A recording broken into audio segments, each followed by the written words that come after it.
Welcome to Sustainability Now, solutions to shape a world that works.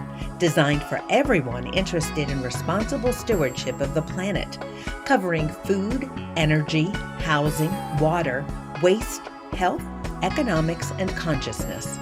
Welcome to your community, Sustainability Now, with your host, Mira Rubin.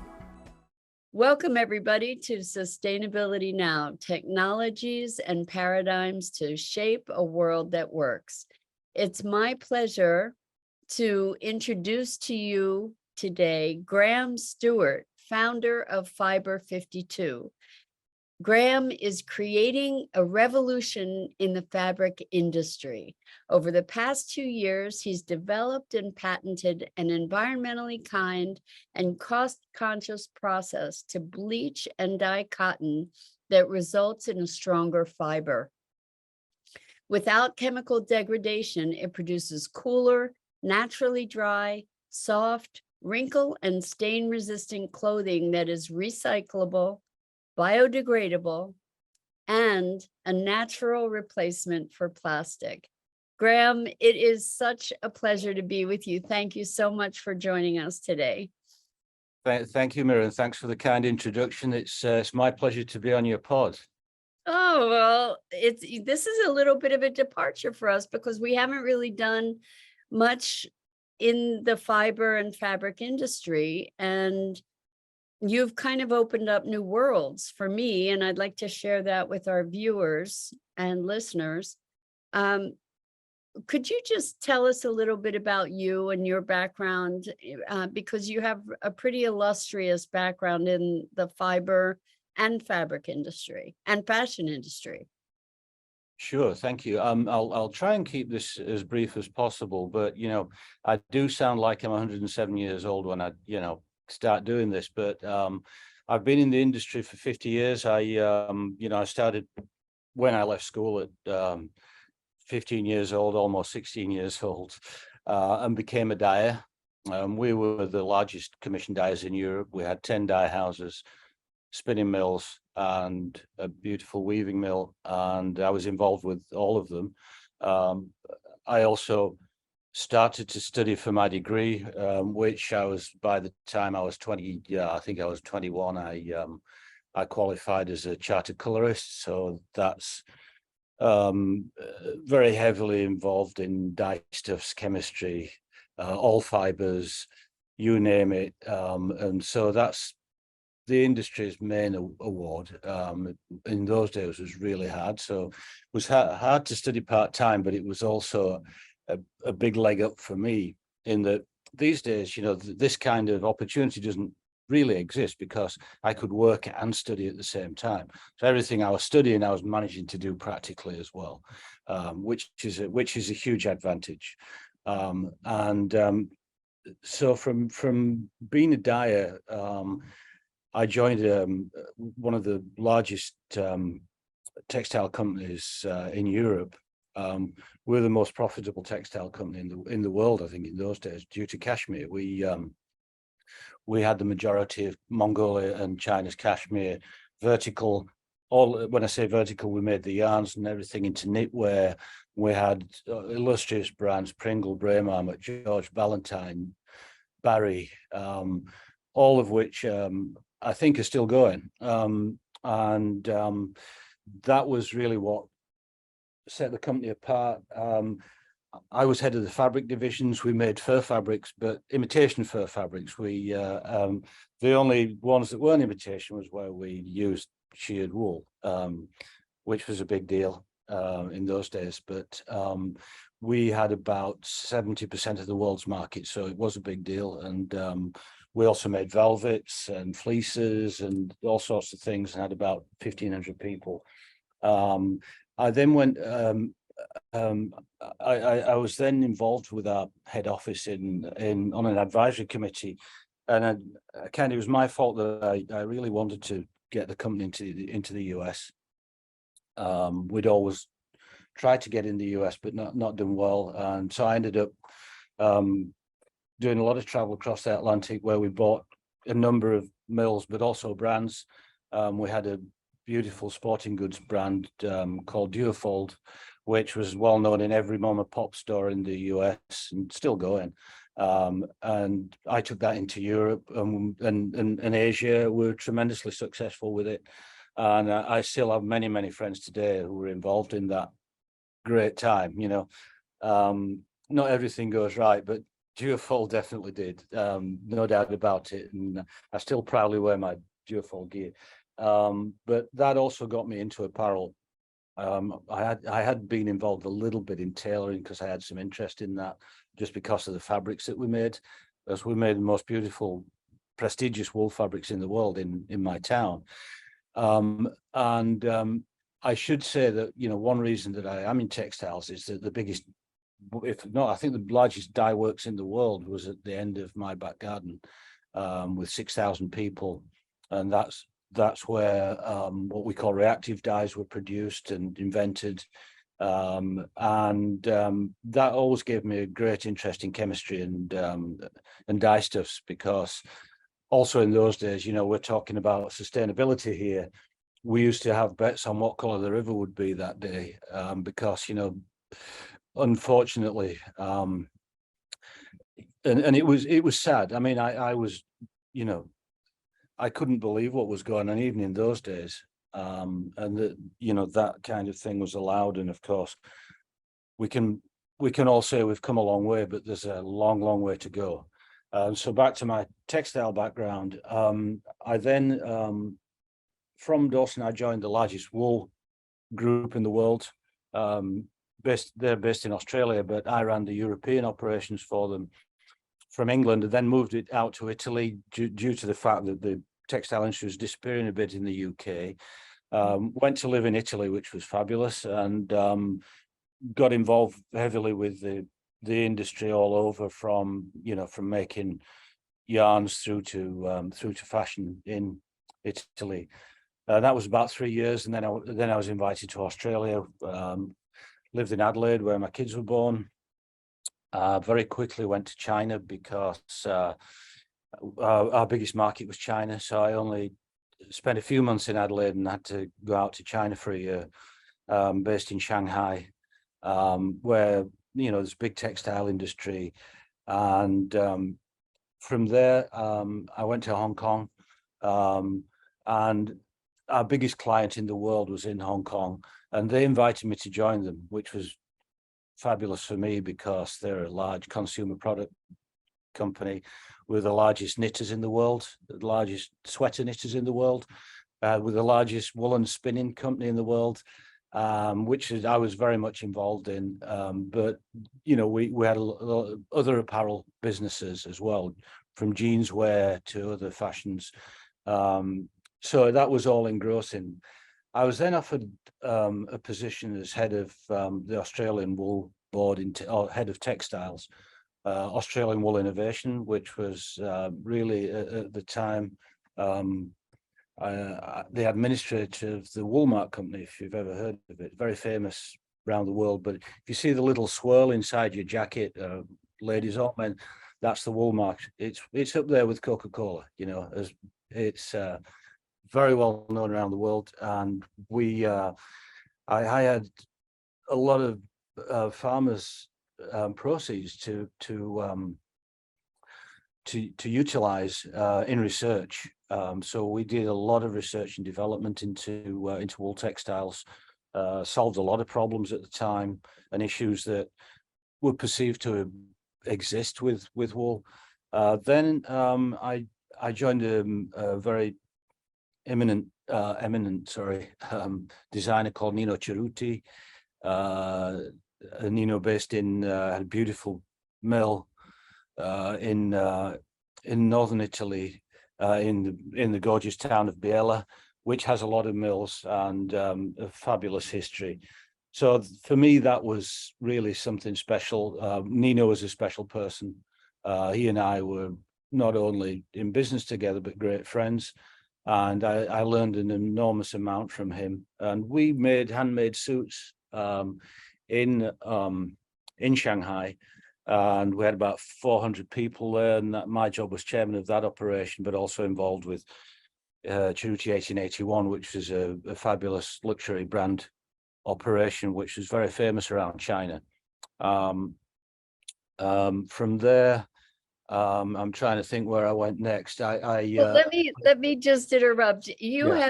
You've just given us a world tour of fiber and fabric, Okay. and I'm practically speechless, really, and I realize we haven't heard your whole story, but the depth of information and awareness of the industry that you've just communicated. Like, you've talked about things that I didn't even know about. I didn't know there was such a thing as a dye master. I didn't realize that there were so many intricacies in fiber and fashion and fabric. And I think you've given us ample information for us to recognize that you are very, very, very well credentialed in this industry. And then you've taken your interest to cotton. And so you were working with wool and then you migrated to cotton. And I'm wondering why. Well, initially, I mean, I did dye a lot of cotton when I was younger, but also we bought cotton mills in the US, and I was very responsible for them in many ways, particularly in technical and marketing. But really, I was when I came to America to launch my brand Duckworth with the largest wool grower in America. I had to take that wool from the sheep's back all the way through the supply chain to make it into really what were very special garments, and I had to do my own dyeing. I was using what we call circular knit, stretchy circular knit fabrics, like the vest you'd wear against your skin, but also fleeces that you'd have to the outside, and things that you'd wear in winter to go skiing in, and all that kind of stuff. But I had to dye and finish that myself.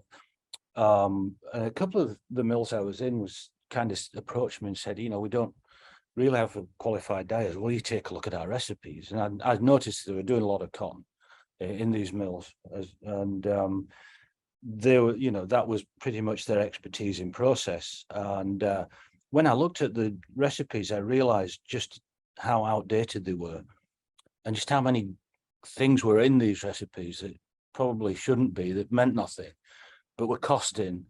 And like what kind of things? Well, things like lubricants. I don't use lubricants in Fibre52, but lubricants, you might need one, but you don't need three.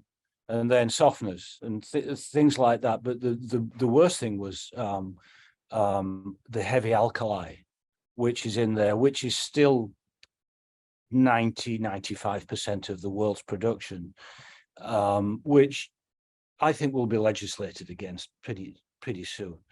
And that's one reason that Fibre52 is getting recognized, is that people, even the guys that work in the mills, are saying, wow, we don't have to have a shower by us all the time, because if you get that heavy alkali on your skin, you got to get it off real fast.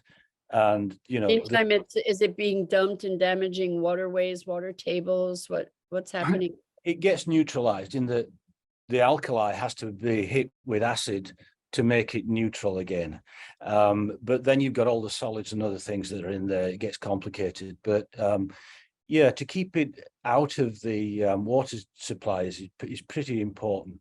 The good thing about Fibre52 is that you don't have to worry too much about that, in that, most of what we do is natural. It's a bioproducts. Instead of using these heavy chemicals, we use bioproduct to do the same thing, to bleach cotton and to dye cotton. And therefore it all gets reacted, so you don't have that effluent issue with Fibre52. But so in a standard factory, where there are dye facility, they're dealing with alkali, they're dealing with acids, they have to have safety precautions put in place. They have showers. I mean, I bet you that none of the people that are listening to this have any awareness around it. So while this is second nature to you, I think making us aware of what's behind fashion and clothing and fabric would be really helpful for us to understand more. Yeah, I mean, in processing, cotton and other fibers have to be processed to get them into yarns and fabrics, either being knitted fabrics or woven fabrics, which are very different, then you have to process them. And I mean, when I say heavy chemicals, when you dye wool, you use acid, but it's a very, very friendly acid. You can use citric acid. For instance, I'm using citric acid on cotton in very small amounts because it's actually beneficial to the whole process. And the citric acid is very weak. So, it's about the equivalent of you using lemon juice, because that's what lemon juice is. But in traditional cotton processing, you're using these very, very heavy alkalis, which will burn your skin pretty quick, and which are difficult to dispose of. And so we hope that the industry, and certainly what I'm finding, the brands are very, very receptive to this. Whether manufacturers are is a different matter, but as far as the brands are concerned, they know that something's coming at them. The train's coming down the line, and legislation's coming down the line, and it's time to do something now. Can you say what might be driving that legislation, like the level of toxicity, the danger to the workers? What would be driving it? Well, we overuse the word sustainable or sustainability. There's no doubt about it. But this is over the past 2-3 years, reality has hit, and I've not seen change like this in my lifetime. Because 2.5 years ago, if I was out there trying to offer Fibre52, I don't think I'd have any chance whatsoever, because the sustainable word wasn't being acted upon, to any level, to any extent. That's changed dramatically, and that's what's driving, that's what's driving governments to say, hey, we've got to look at what's happening to the climate. We're looking at, what's happening to water in 2025. We're going further down the line. There's some, I won't go into them, there's 2030 deadlines, 2040 deadlines, 2050 deadlines, where there's no chance of meeting any of them if we don't do something now. And Fibre52 is a big step to that, because we save so much water. We don't have the heavy chemicals. We have a very low carbon footprint, but we save a lot of energy, a lot of emissions, and so on. Can you tell us what is the standard process for processing cotton, so that we can have a contrast to what Fibre52 is? Yeah, the standard process would be mostly, unless you're doing very dark shades like you're wearing today, mostly the colors that are all over the world. These colors sometimes they're bright colors, and basically cotton has got, and this is the point, cotton has got vegetable matter in it, seeds, wax, lignins, you name it, which the industry kindly calls trash, and that trash is taken away by, in one sense, it's a process called saponification, that's why the alkali's there. It actually takes some of the matter that's in there, particularly the waxes, and actually does make soap out of it. And also what the industry does is puts a lot of what I call surfactants, or detergents, as we'd call them, in, like just the detergent you put in your washing machine. That also goes in, which is not great, by the way, either. And my process, or our process, does not use surfactant at all. And so that's the traditional process. Also, with the high alkali, you get the vegetable matter out of it, and you get, in fact, you can, with that process, get very white whites. Part of the problem is in getting those very white whites is that you also damage the fibers. You also damage the cotton, so the fabrics aren't as strong as they should be. So that lovely white that you buy for your white t-shirts or white underwear, white socks, whatever, has been damaged, no question. And so, I mean, you look behind me with all this work at the beautiful university here. At the other side of the door is a dye house where I'm working with students and professors to actually utilize Fibre52 on fibers and fabrics right now. But coming to my point, with brands, we're starting to talk to them because the big brands that want the whites are already starting to say, well, if your ecological white isn't quite white enough, just send it to us anyway. We want to look at it. Because they're Wow. already getting ready to educate consumers that, well, perhaps you don't need the whitest white. Perhaps you don't need to wear your sunglasses to look at it. It's that kind of thing. And that will be a big barrier for us to overcome. But the more sustainable the buyers and the brands become, the more they'll be happy to have this more sustainable processing as part of their white business. So one of the things that I'm so excited to talk to you about is that you really do have a global reach, and that it is something that has potential to be impacting the whole production around cotton globally. Now, if you could just give us an idea, because most of us figure cotton is a natural fiber and a good fiber for us to be buying a lot. And my understanding is that the way cotton is grown is that there are a lot of pesticides used. It's destructive to the earth. I realize that we're not going to be addressing that, but in our prior conversation, we talked about that the process that you've developed could be applicable, or a modification of it could also be applicable perhaps to hemp, for example. Yeah. Yeah, But absolutely. Yeah. so let's talk about conventional statistics, because you have a bunch of statistics about conventional processing of cotton versus your processing through Fibre52.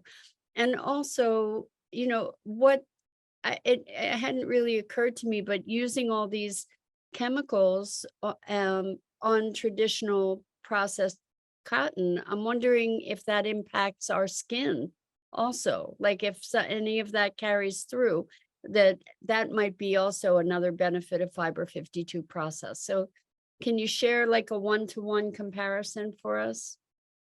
Yes, I can.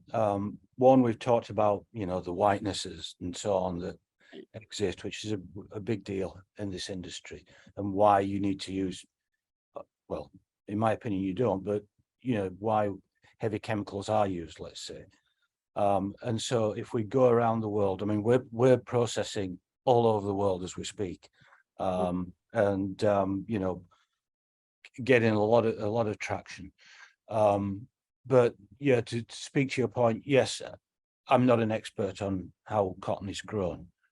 But what I do see is, cotton as it arrives, and then cotton as we have to process it. So I think if you look at the traditional way of doing things, one thing that you've mentioned there, which is really important, is, well, what's that like against my skin? The fact is that in this traditional processing, the cotton gets washed off and washed off and washed off in areas where people don't have enough water to drink. We're using tens of thousands of gallons. And there are statistics, and I'll come back to that because there are some very misleading statistics out there.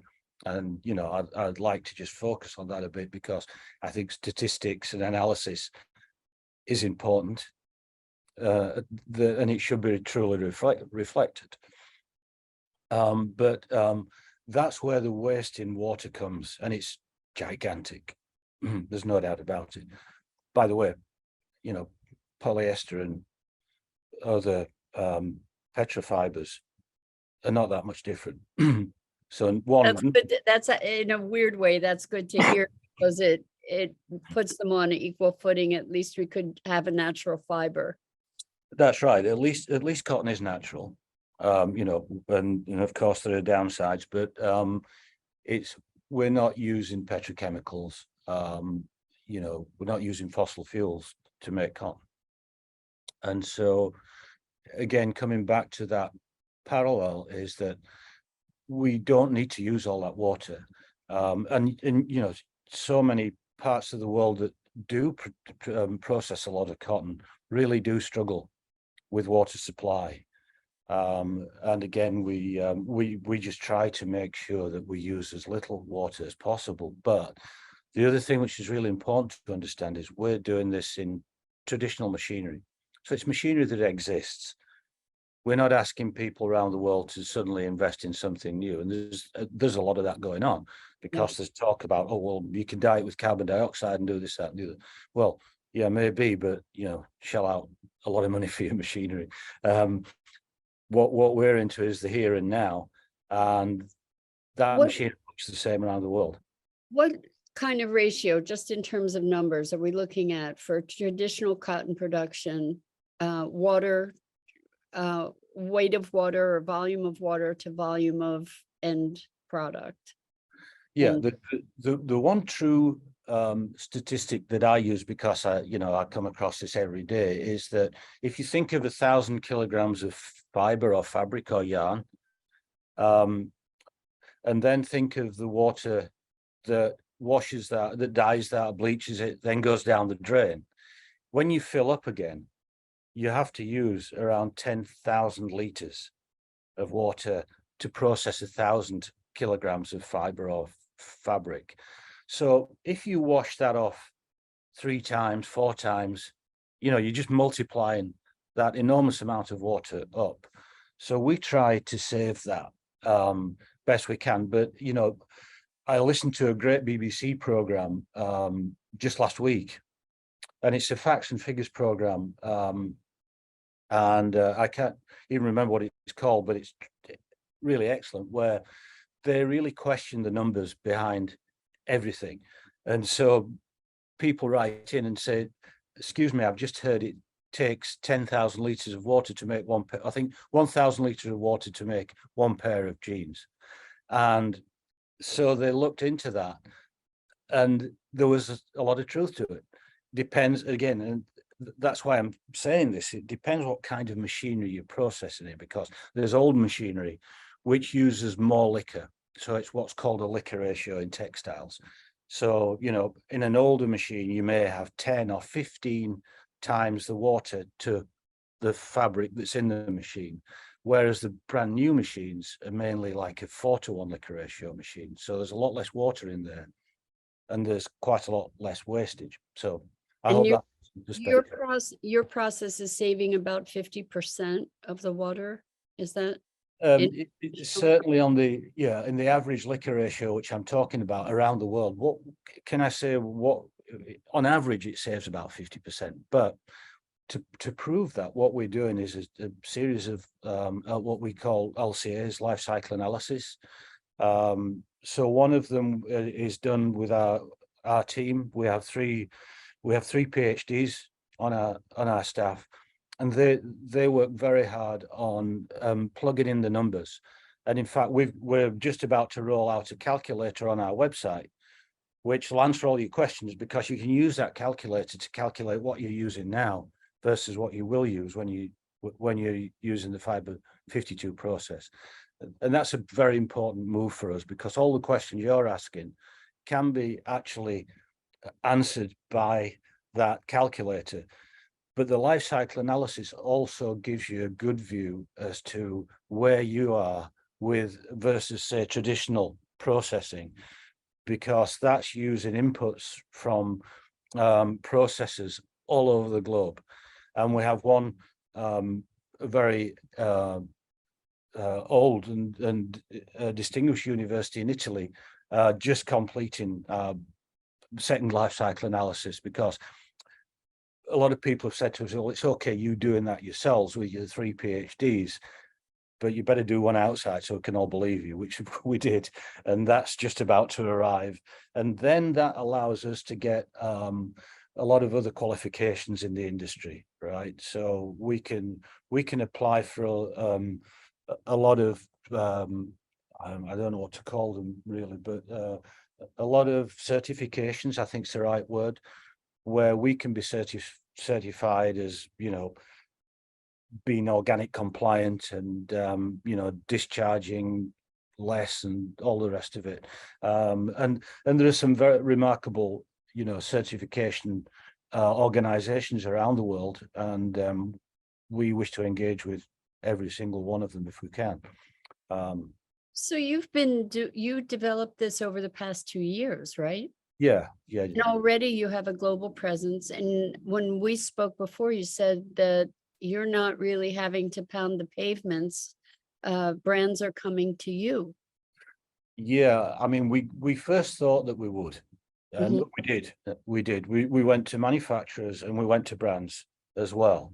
Um, what we found is that the brands were really receptive, very receptive, because they do want, they understand the press. I mean, obviously they're under great scrutiny from from the consumers, but also governments and other bodies. And therefore, it was important for me particularly to try and engage with those brands and just show them what Fibre52 is, and go to their manufacturers, work with their fabrics, work with their yarns and so on, rather than me taking my yarns, my fabrics and so on.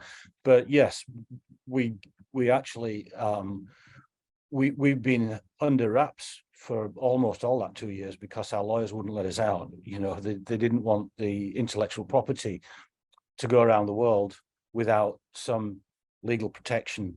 And we are, rolling that out in many, many countries around the world, just to make sure that, because this is a process and it can easily be interpreted, let's say. And so what we noticed is that we were getting brand after brand after brand now learning about Fibre52, and the word got out, and this was early this year. I mean, I'm talking very recently. And now we stopped in February and said, guys, we've got enough to do here. Let's answer the questions. Let's not go looking right now.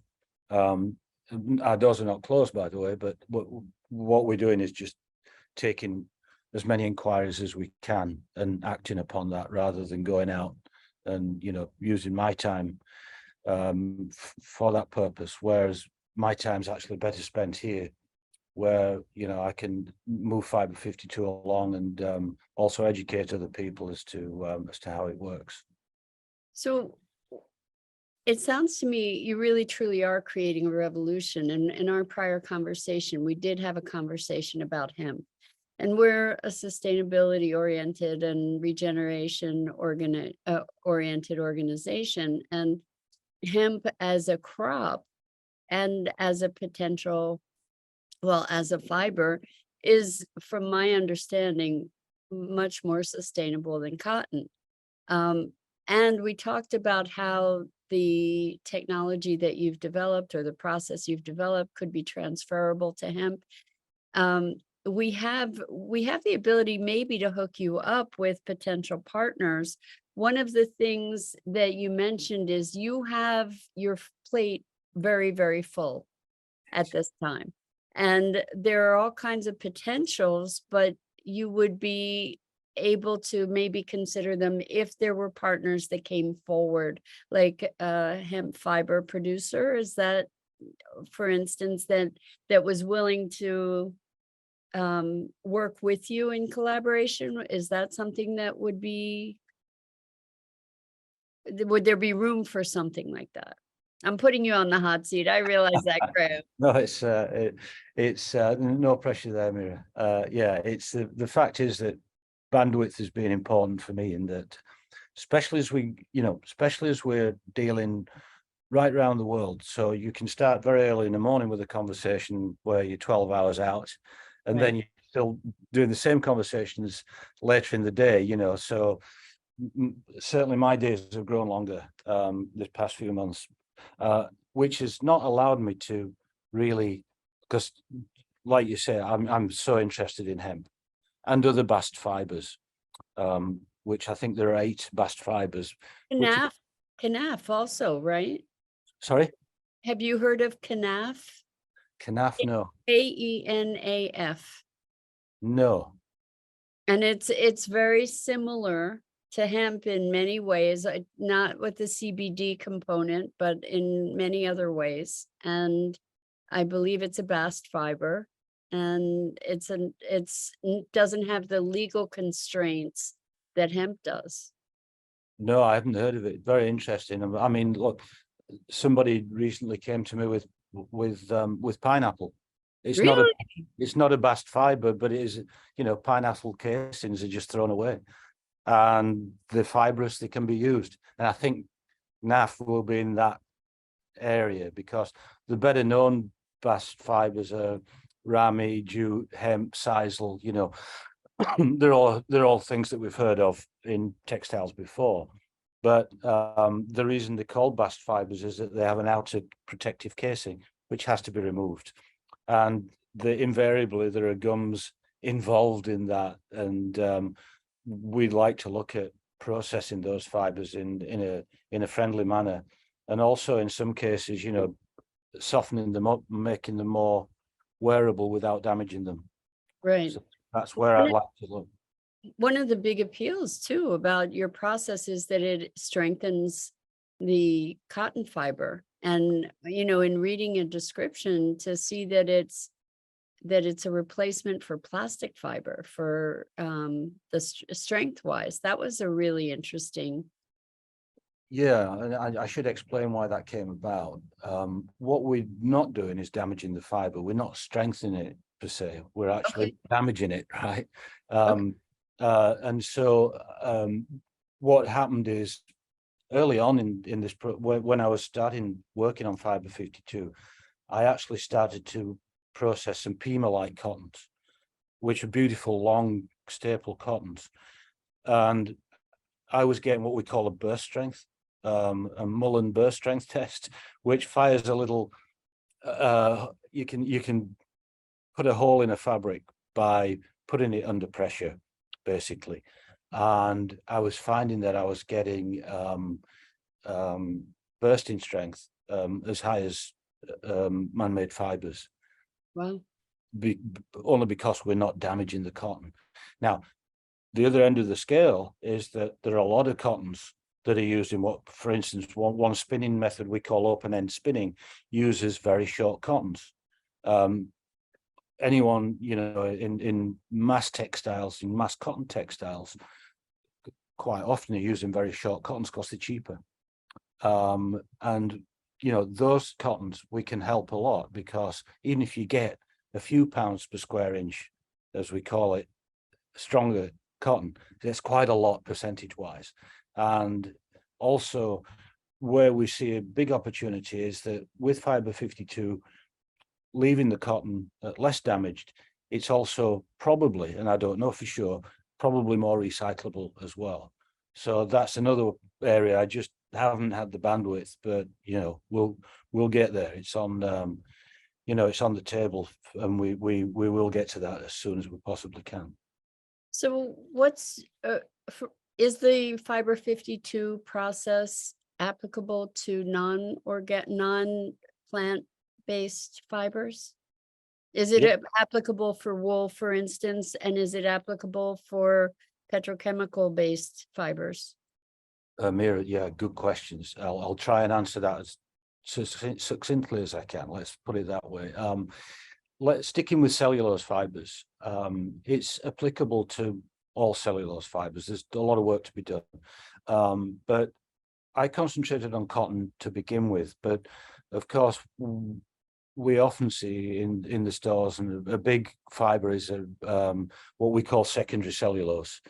And I don't know that I'm allowed to name the brand names that are out there, but there's a lot of it out there, and every big store you see definitely has secondary cellulose. It's beautifully soft, but it's very absorbent. So I stayed away from it to begin with. Now I'm doing quite a bit of work with it, and again, gently making those fibers to be treated in a better way, because again, they are processed as well with heavy chemicals. Now, you mentioned wool. Again, bandwidth gets in the way, but the thinking that we've got behind Fibre52 can also be applicable to animal fibers, and that's all manner of animal fibers. In that, again, in my life, I've processed literally millions of pounds of all those fibers.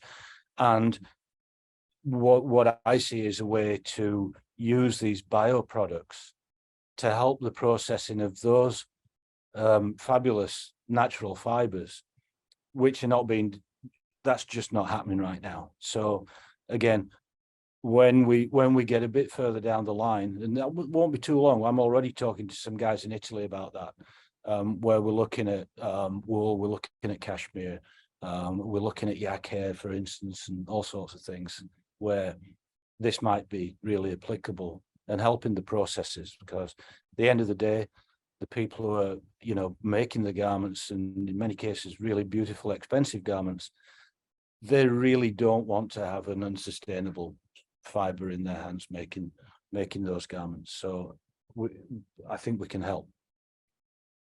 What's your vision? What's the vision of where this is going to go? Yeah, that's a big question.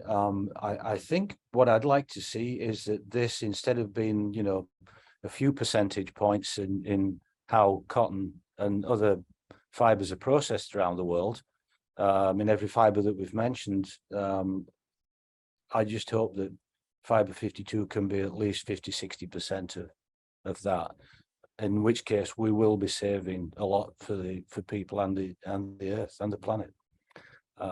What kind of competing processes are there out there? There are quite a few, I think, could be competing processes, but they tend to use very specialized machinery.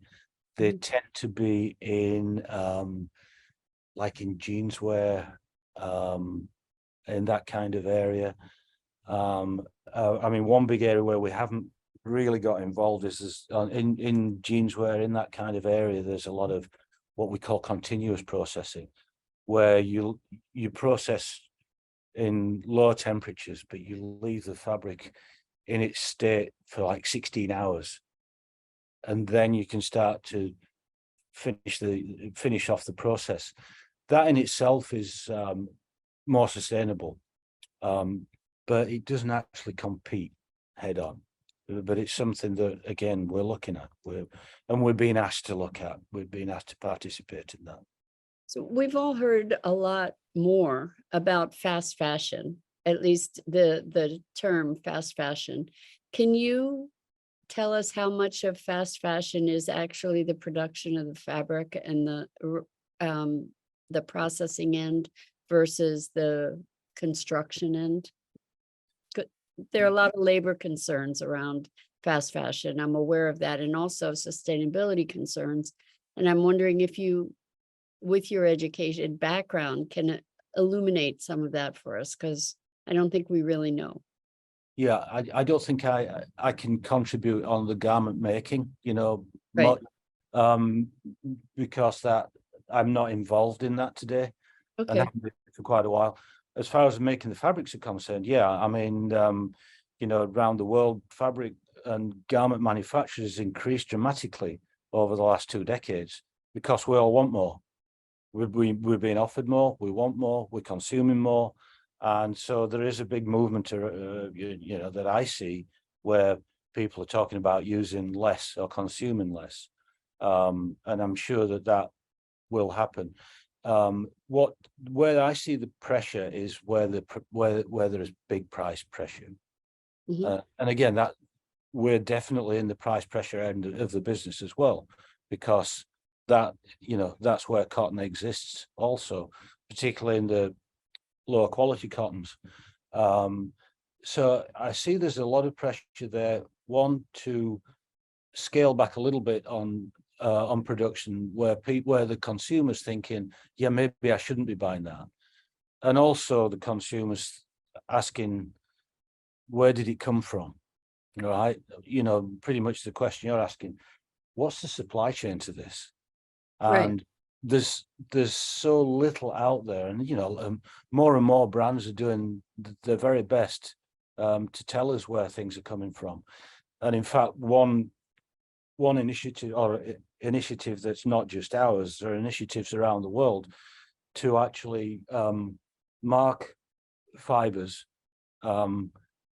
genetically, for instance, which is not expensive, just to trace where they are being processed, where they come from. One reason we're interested, not just interested, we are working with a number of groups on this. We're interested in marking Fibre52, so we don't have counterfeits. Right. Because, you know, you could get somebody who's, yes, using all these horrible chemicals and so on and calling it a similar name, you know, and saying, no, this is really sustainable when it's not. So we're gonna kind of help be the police in that with the rest of the industry. So, you know, that's something where we can all collaborate, and we see all the people that we work with around the world, you know, collaborating with us on that. And, you know, we just hope we can be part of that whole consensus and movement. So I'm trying to review in my mind the benefits of this process that you've developed. One is that it's not using the toxic chemicals. That's one. Correct. Another is that because it's not using the toxic chemicals, it doesn't need to use as much water because it's not rinsing as many times. Am I understanding it? You're absolutely correct. Okay. There are other bits to that, but, you know, Say more. well, one, we're working hard on after the bleach process. Usually, again, there are washing, and with this process, as it all gets reacted, you don't really need to do that. So you can go straight to dyeing and cut out, you know, a lot of wastage in water as well. So it's not just the washing there. And we do have a product which we can use at the end of dyeing instead of washing off, so you don't have residual dye against your skin. If you use this product, which is getting a lot of interest, if you use this product, you don't have to wash off as many times in dyeing. And so, you know, things like that are very beneficial to saving water. And the other thing is that it doesn't require the high temperatures that are traditionally employed. Yeah, absolutely. And so, yeah, we're using basically we're processing everything at 150 degrees or 65 degrees centigrade. So 150 Fahrenheit, whereas normal temperatures, particularly in the prepare for dye bleach process, would be at the boil or atmospheric boil, which is 212 degrees or 100, that's Fahrenheit, or 100 degrees centigrade. So there are a few things there to think about, is that when you are processing at those temperatures, it takes time to get there. So you're heating, trying to get there. And then you're cooling, trying to get back. Whereas we get there much quicker and we get out of it much quicker. So it's saving time as well. So the mills that are using this process, in many cases, are saving hours in this process because they're not washing off as much. They're not having to heat up as much. They're not having to dwell as long because the reactions are using bioproducts and biocatalyst, which is really speeding up this whole process. So that's where we are. So what I want to understand is the dye process, is it staying the same? The dye process is similar, yeah, but we can shorten it. And if you look at what I was talking about, reactive dyes, for instance, reactives are very good in that they do what they say, they react. There's not a lot of wastage with them. They've got what we call tinctorial power. Another big group in cotton textiles has been what we call direct dyes. And really the dyers have said to me, look, we can't use Fibre52 in direct dyes because you're insisting that we dye at 150 degrees, where we need to go much higher. We need to go to 200. You're not going to get the exhaustion. You know, you're going to waste the dye. We're going to have to change the recipes. And what I tell them is that just try it. And again, there's a lot of work going on there because it dyes differently, but not the colors are the same. See, that's what dyers don't like. If you want to, you know, to have to change all the recipes, then it's a problem. But what we've found is we get that dye stuff buildup, which is just very accurate to what they're doing at 200 degrees, except that you can do it 150. Now, we don't totally understand why that's happening. And again, there's a lot of work going on with a very important laboratory where the professor in charge got really interested in this. And that's in Italy, and they're doing a lot of work on, trying to really find out what is going on, but also very interested that they can use these low temperatures. It's fascinating, Graham. I so appreciate your educating us about an industry that we pretty much know nothing about. And I'm wondering if you could share your website. Yes, fibre52.com. And And it's spelled Fibre. yeah, it's the English spelling. And that's not my fault. Someone else chose it. But yeah. You know what I want to ask you? I know we just have a few minutes, but where did the name come from? Yeah, again, another good question in that even I always have to think about this. The reason that we didn't put the word cotton or cellulose into the title is that all those have been taken anyway. The trademarks have all gone. We started to look at how's cotton really made up. And so it's the 52 chromosomes that make up cotton, are the most widely grown cotton in America, has those 52 chromosomes. So we called it Fibre 52, which is cotton. So Beautiful. yeah. Well, Graham, thank you so much for taking the time to be with us. We really, really appreciate it. And how can we find Fibre 52 products? How can we support what you're doing? And if we find folks that might be potential partners in Canaf or in hemp, how can people connect with you around that? Well, obviously the website's one, Okay. but also the fact that you're doing, this great work with your podcast. I mean, I'd also encourage people to contact you, particularly if they're in the industry. So we can act as a liaison? Absolutely. Yeah, we'd be delighted. Yeah. And look, that's the best way. But certainly, if you drop us a line on our website, we'll always get back. Okay. It's sometimes difficult because we get so many, but we definitely want to, even with individuals who may be asking, say, where can we learn more? Where can we buy it? I mean, that is a big question. We Right. have that all the time because it's not common, it's not out there. But, if enough people ask, the brands again will start looking to use Fibre 52, and the word will spread. So, Well, are there any brands that you can that are in contract with you that we can look for that are using Fibre 52 or that are going to be?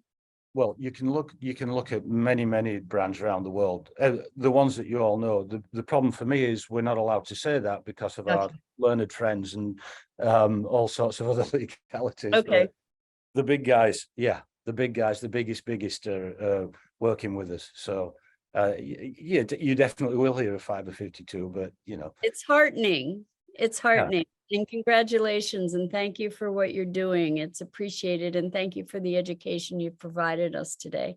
And thank you, Maria, for all the great questions.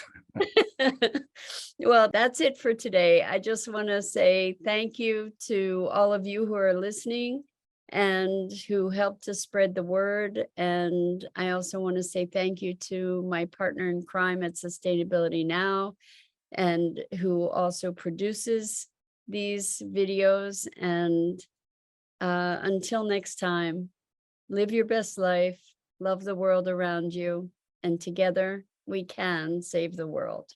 Thank you for listening to Sustainability Now. Visit sustainabilitynow.global to find resources related to today's program. While you're there, pledge your support by making a contribution to help us shape a world that works. And remember to subscribe, share, and follow us on social media.